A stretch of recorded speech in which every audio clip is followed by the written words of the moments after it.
Nunca tivemos tantos recursos para viver e, ao mesmo tempo, porque tantas pessoas estão apenas tentando sobreviver? Essa é uma pergunta que me acompanha há algum tempo, viu? Vivemos na época da história em que temos mais tecnologia, mais conforto, mais informação e mais possibilidades do que qualquer geração anterior.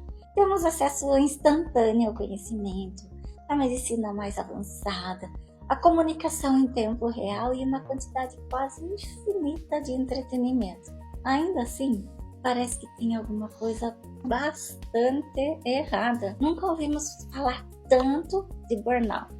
Nunca vimos tantas pessoas convivendo com ansiedade. Os diagnósticos de depressão continuam crescendo em muitos países.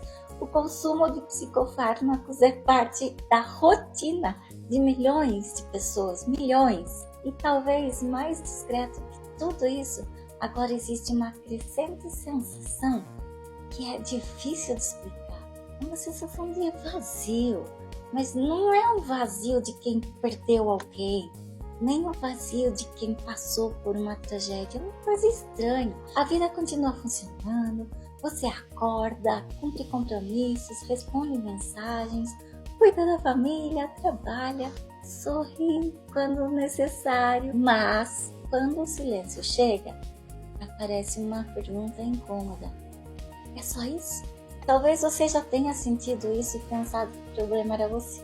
Mas e se não for? E se estivermos vivendo uma pandemia silenciosa que ainda não aprendemos a nomear? Durante muito tempo acreditamos que sofrimento era ausência de conforto. Se tivéssemos estabilidade financeira, uma casa, uma família e segurança, pronto, seríamos felizes. Mas os dados mostram uma realidade muito mais complexa. Muitas pessoas conquistaram exatamente tudo aquilo que desejavam e continuam profundamente insatisfeitas. Você é uma delas?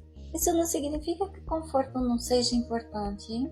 Ele é, não vou negar, mas existe uma diferença enorme entre conforto e significado. O cérebro humano foi desenvolvido para resolver problemas. Quando resolvemos um desafio, o nosso sistema de recompensa libera substâncias que nos fazem sentir bem por um tempo. É um mecanismo brilhante. Sem ele, provavelmente nossa espécie não teria sobrevivido.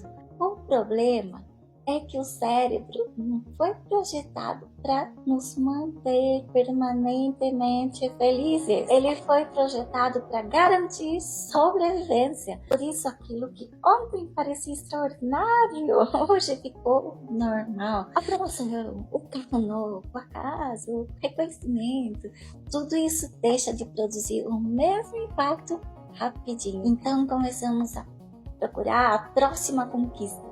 Depois a próxima e a seguinte, como se estivéssemos tentando preencher um recipiente que nunca permanece cheio e como se a vida fosse infinita. Mas talvez a gente esteja fazendo a pergunta errada.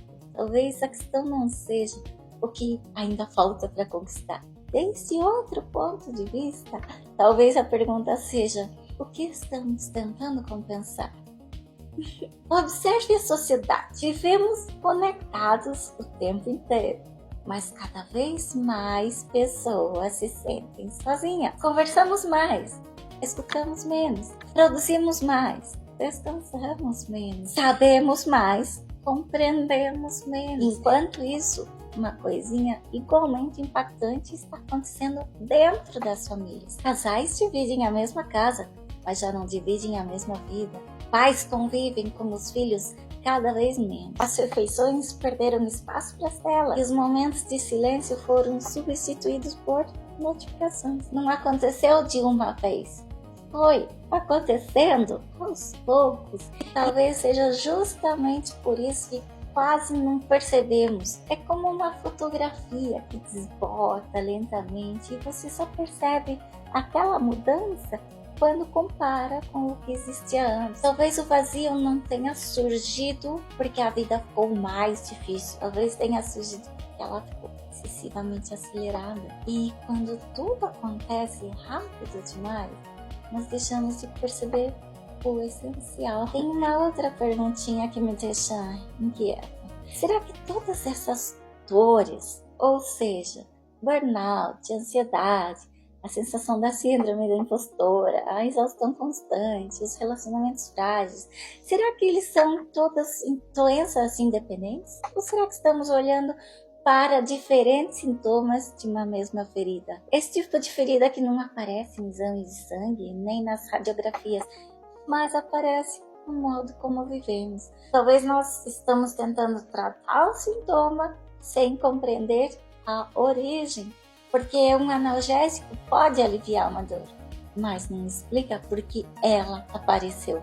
E talvez seja exatamente isso que estejamos fazendo como sociedade. Aprendemos a aliviar, mas desaprendemos a perguntar. E toda transformação começa com uma pergunta. Nos próximos episódios quero investigar essa hipótese com você. Será que existe uma explicação para esse vazio? A neurociência já tem alguma resposta? Os filósofos antigos perceberam esse fenômeno muito antes de nós?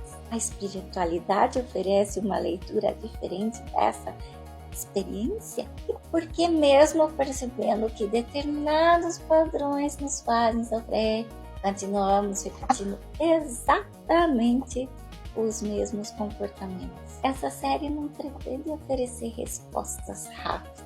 Ela pretende fazer perguntas melhores. E muitas vezes uma única pergunta bem formulada vale mais do que dezenas de respostas superficiais. No próximo episódio vamos começar essa investigação pelo cérebro. Afinal, e se o cérebro estiver perfeitamente adaptado para sobreviver, mas completamente incapaz de nos ensinar a viver? Traz teu chá.